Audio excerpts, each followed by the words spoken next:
apa yang harus dipersiapkan oleh anak-anak muda remaja untuk bisa masuk ke kompetisi yang namanya Indonesian Idol?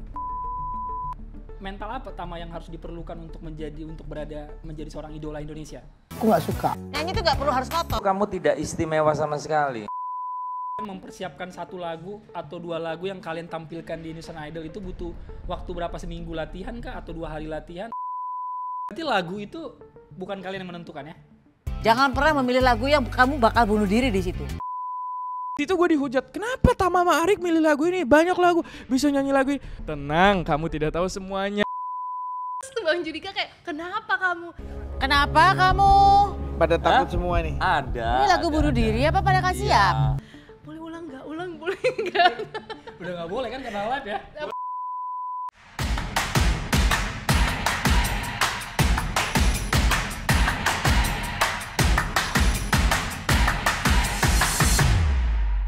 Sebelum kalian perform misalnya kan, anggaplah kalian perform di hari apa biasanya? Senin ya, Senin. Itu persiapannya kayak gimana? Biasanya 1 minggu itu latihan apa biar perform atau seperti apa? Kalau pas zaman Kak Olive, Selasa Rabu syuting B-roll segala macam kan? itu tuh sebenarnya yang bikin capek. Capek banget. Itu nunggunya capek. Syutingnya ulang-ulang. Apalagi kalau misalnya punya kita ternyata ada yang kurang, ulang lagi, ganti baju lagi ya revisi gitu. klien brand-brand sponsor ini kan. Iya itu. Bisa nunggu sampai jam berapa kalau syuting B-roll kayak gitu? Sampai pagi bisa Iya, Kak, bisa, dari bisa. pagi sampai pagi lagi. Semua kontestan berarti? Iya, misalnya biasanya sih kalau aku dibagi 2 ya, yang udah dapet duluan mereka pulang duluan setengah, sisanya yang belum ya udah nunggu gitu. Dan aku kedapetan selalu yang terakhir. Gue kayak, ini gara-gara gue paling tua nih ya, nggak adil nih. Selalu gue yang malam-malam mulu. Berarti bisa sampai jam 12 lah ya? Bisa, Lebih. bisa banget jam 1, jam 2. Nungguin atau memang udah syuting atau tungguan antrian atau kayak gimana biasanya? Beda-beda Kak, kalau misalnya memang lagi nunggu ya nunggu, kalau syuting. Cuman penat, karena mungkin menunggu itu kan sesuatu hal yang membosankan ya. Apalagi kita nggak dikasih HP, kecuali kita mungkin dikasih HP pas lagi nunggu, mungkin ada hiburan gitu. Iya. Tapi bener-bener gimana rasanya sih? Mungkin kan banyak sekarang kan kita dikit-dikit kan sosial media ibaratnya pegang handphone. Bahkan kita nggak bisa lepas sama yang namanya handphone kan. Dikit-dikit handphone, kemana-mana handphone, ketinggalan handphone lebih berharga kayaknya daripada ketinggalan pacar mungkin ya.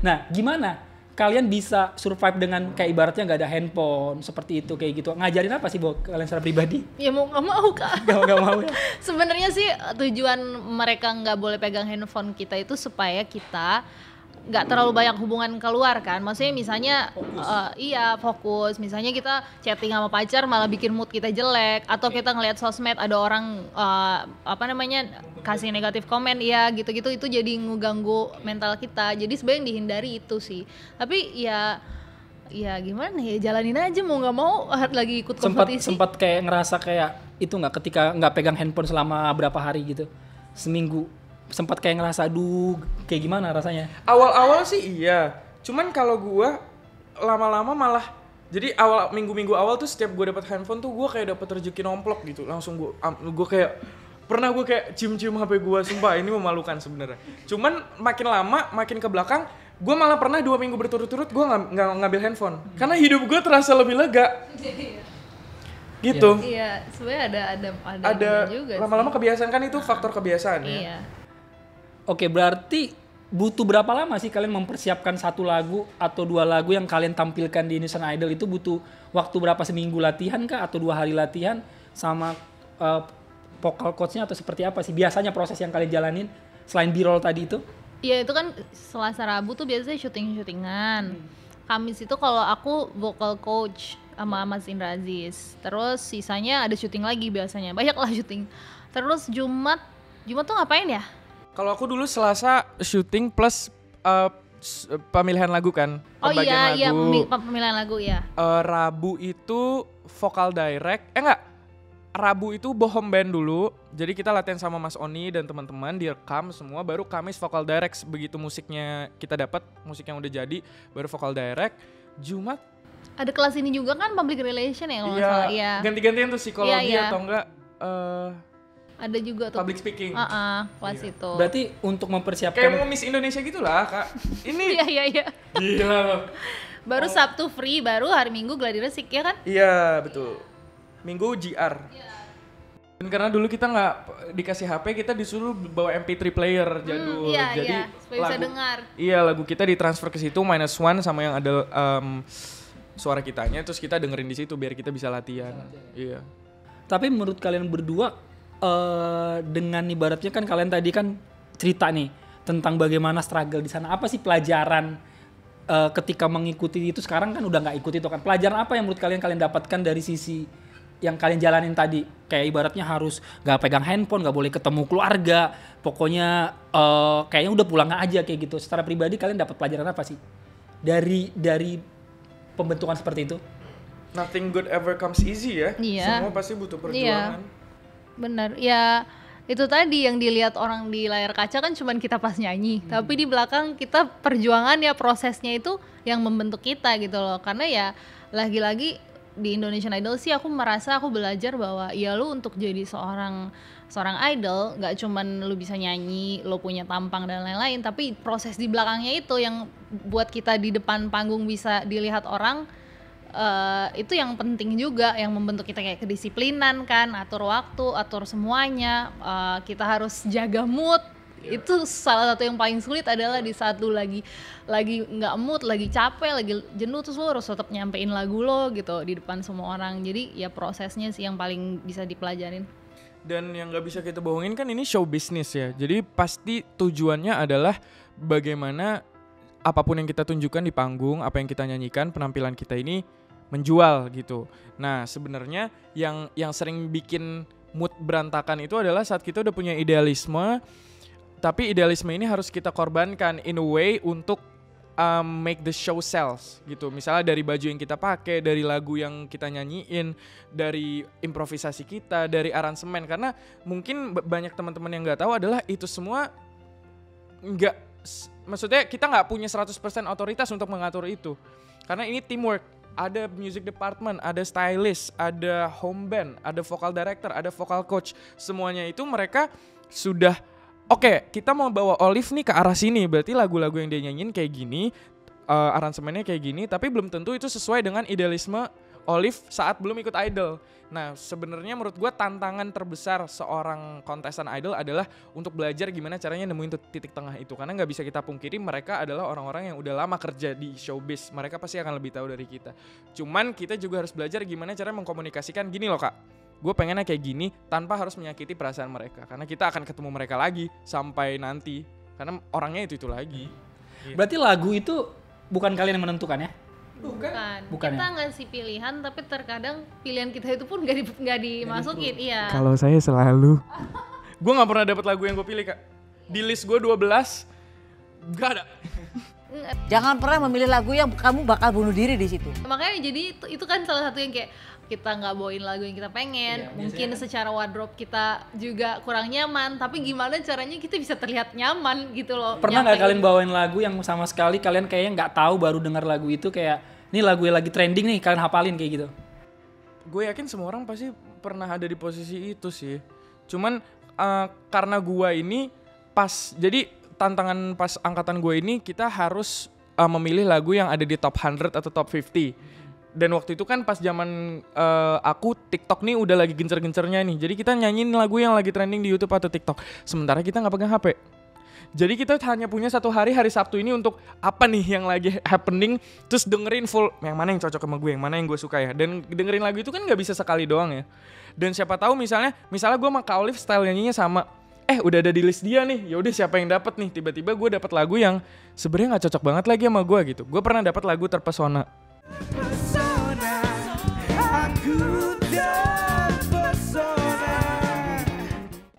Itu pas babak duet.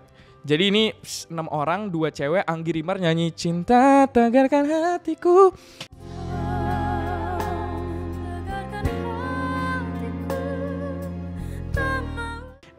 Melisa sama Jemima nyanyi Anganku Anganmu, Raisa Isyana.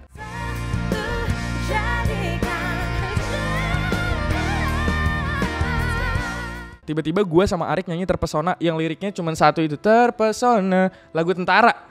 Tapi gimana caranya gue nyanyiin lagu ini melawan lagu Krisdayanti Melly Goeslaw sama lagu Raisa Isyana. Di situ gue dihujat, kenapa Tama sama Arik milih lagu ini? Banyak lagu, bisa nyanyi lagu ini. Coy, tenang, kamu tidak tahu semuanya gitu. Tapi ya gue bersyukur Mas Oni kayak oke, kita bikin ini jadi 3 genre. Jadi awal kita pop, 2 kita funk. Jadi sebenarnya di situ tantangannya. Jadi kayak ya udah pura-pura gila aja. Bisa. Gitu deh. Kalau kamu gimana? Apa ya? Kalau aku sih lagu ya pernah sih aku sekali dikasih lagu yang nggak ada sama sekali di list aku gitu. Dan itulah yang membuat aku tereliminasi. Enggak.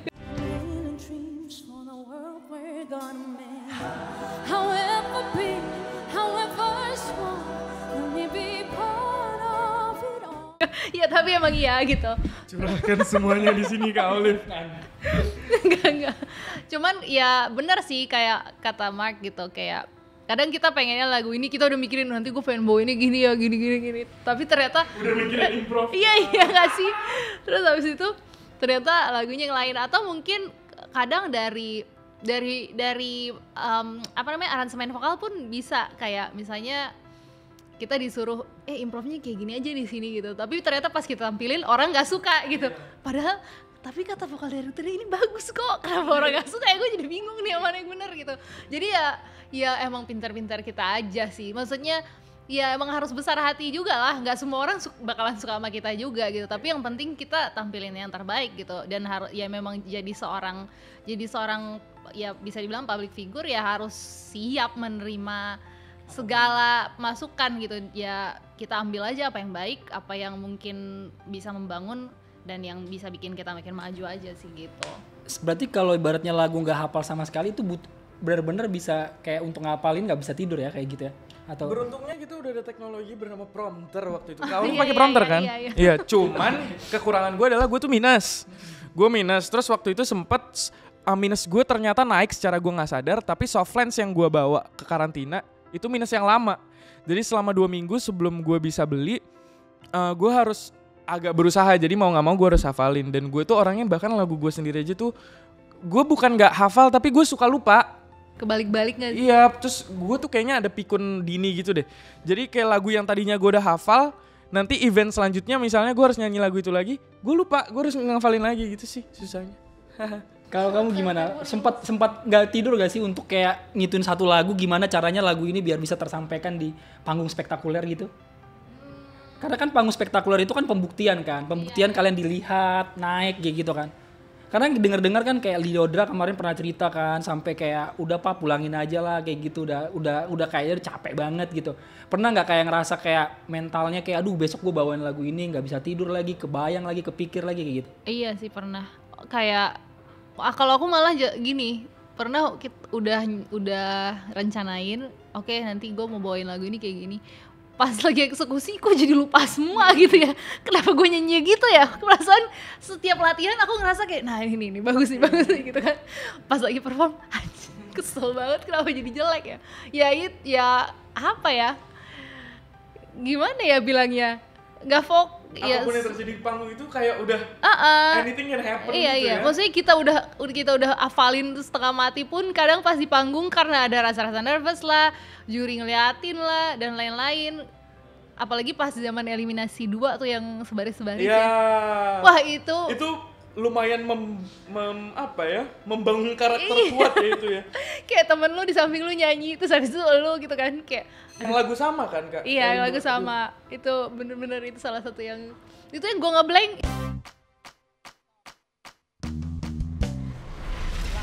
Itu orang-orang di YouTube kayak banyak banget Kak Olive ngeprank ya, jujur nggak ngeprank sama sekali. Ya? Itu gue ngeblank kayak hah, ini apa kata-katanya. Untung banget tuh sebelah aku si Natanya, aku inget banget dia tuh akhirnya ngebilang liriknya ini Kak. Oh my god, sumpah kalau nggak ada dia beng kan? Iya, aku bener-bener kayak Tuhan Yesus dalam hati gue gitu kan. Terus tuh Bang Judika kayak kenapa kamu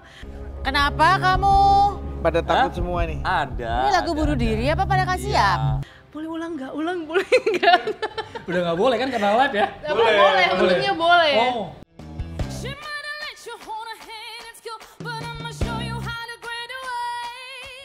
Jadi aku tuh ke distract karena teman-teman yang sebelumnya nyanyi itu juga blank.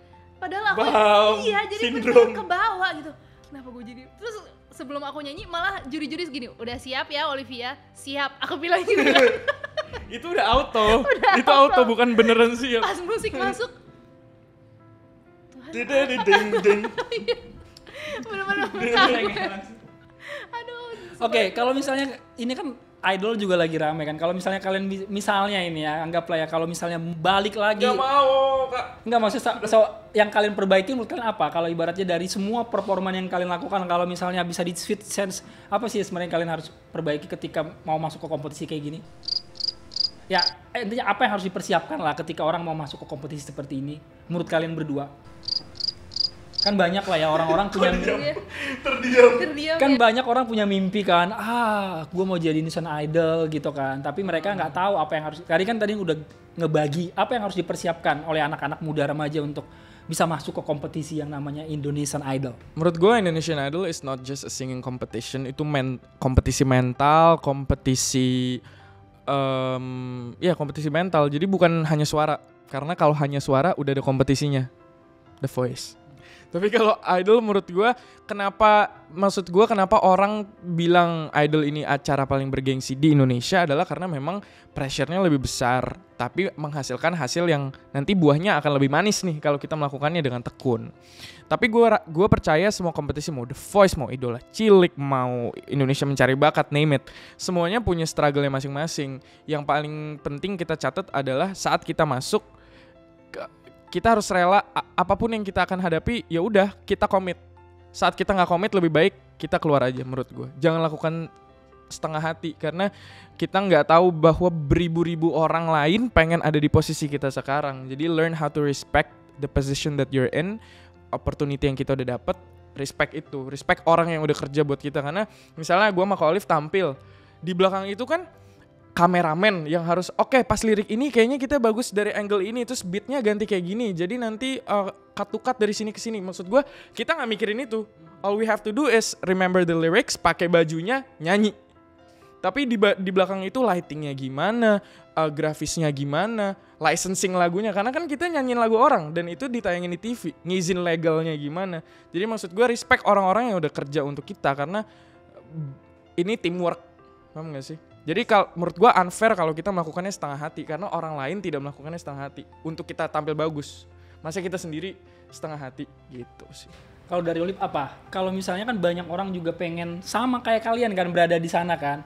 Dari pelajaran yang sudah kalian pelajari dari sana, apa seharusnya yang dipersiapkan untuk dia bisa kalau misalnya dikasih waktu atau kesempatan bisa ada di panggung sana kayak gitu? Ya, yang paling dipersiapkan bener sih mental gitu. Ya secara di luar nyanyi lah ya, itu udah pasti ya, karena memang ini kan kompetisi nyanyi. Tapi mental itu yang paling penting, kayak namanya kompetisi, ada proses, ada perjuangan, ada yang kalah, ada yang menang. Harus siap menghadapi prosesnya, kayak tadi karantina. Di situ di karantina tuh kita bener-bener di apa ya bilangnya, digeber lah, dari yang tadinya nggak bisa bangun pagi harus mau bangun pagi. Bahkan dari hal-hal sekecil kayak cewek-cewek misalnya yang tadinya nggak terlalu memperhatikan penampilan, kita harus bisa mulai-mulai dandan, bisa mulai-mulai ya jaga penampilan kita gitu, lebih rapi. Terus habis itu kita juga belajar public speaking, gimana caranya ngomong di depan orang, karena kita dilihat orang kan. Selain kita nyanyi, kita juga bisa harus bisa bicara dengan baik gitu di depan masyarakat. Terus juga yaitu disiplin latihan, segala macam, jadwal nggak boleh telat dan lain-lain, harus bisa atur waktu, harus bisa atur mood sendiri juga di masa-masa lu nggak bisa ketemu keluarga, nggak bisa ketemu teman-teman, nggak bisa pegang HP, yang mana biasanya kita lakuin itu sehari-hari, tiba-tiba kita blok, apa nih, beda banget nih. Tapi inget lagi, lu lagi dalam kompetisi, ya you have to follow the rules, ya supaya dari situ lo bisa fokus sama kompetisinya gitu. Dan ya udah tinggal ngasih yang terbaik sih, ngasih yang terbaik. Tadi kayak kata Mark, jangan setengah-setengah, karena nggak semua orang punya kesempatan itu. Dan kalau lo bisa ada di situ, kasihlah yang terbaik kalau bisa. Tapi ya nothing tulus juga gitu. Lagi-lagi kalau misalnya emang harus eliminasi, ya udah kompetisi gitu. Yang penting lu udah kasih yang terbaik, lu udah lebih ke mental lu udah teruji lah di situ gitu. Keluar dari situ lu nggak jadi orang yang sama kayak sebelumnya gitu. Sekalipun lu mungkin pengennya sampai berapa besar tapi lu tereliminasi, tapi setidaknya lu udah jadi orang baru yang lebih baik gitu kan. Oke, tadi kalian berdua tuh sebutin mental ya. Mentality kayak gitu kan. Kita nggak tahu nih maksudnya seperti apa sih, mental seperti apa sih yang kebentuk di sana menurut kalian? Karena kan apakah dari Tama mungkin mental apa Tama yang harus diperlukan untuk menjadi seorang idola Indonesia? Buat teman-teman yang mungkin lagi ada masalah dalam hubungan, mungkin kalian udah sampai titik depresi ataupun stres, kalian bisa hubungin nomor di bawah ini karena ada sahabat 24 yang akan berdoa untuk kalian semua. Gue dibilang nyogok, dari idol gue dibilang gak deserve. Terus grand final yang paling tidak seru karena tidak menggelegar. Karena mungkin stigma orang adalah kalau masuk grand final tuh harus bisa whistle voice, harus bisa nyanyi lagu diva, harus range-nya 8 oktav, mungkin gue gak tahu. Cuman itu bukan tipe suara gue. Gimana caranya kamu bisa menang melawan yang namanya si netizen-netizen yang merusak mental kamu? Dulu gue diserang banget tentang hubungan gue, tentang siapa yang, maksudnya cewek yang gue dekat dan lain-lain. Tapi semakin gue membales, orang akan semakin melihat itu dibandingkan melihat lagu gue. Seberapa berpengaruh komentar juri kepada penampilanmu? Aku bilang keren, lagunya enak, semuanya dia menyampaikan lagu ini keren. Lagu ini Allah, diciptain sama sedap. Anes. Kalau kamu gimana? Ada nggak titik terendahnya kamu ketika menjalin idol dan gimana kamu bangkit?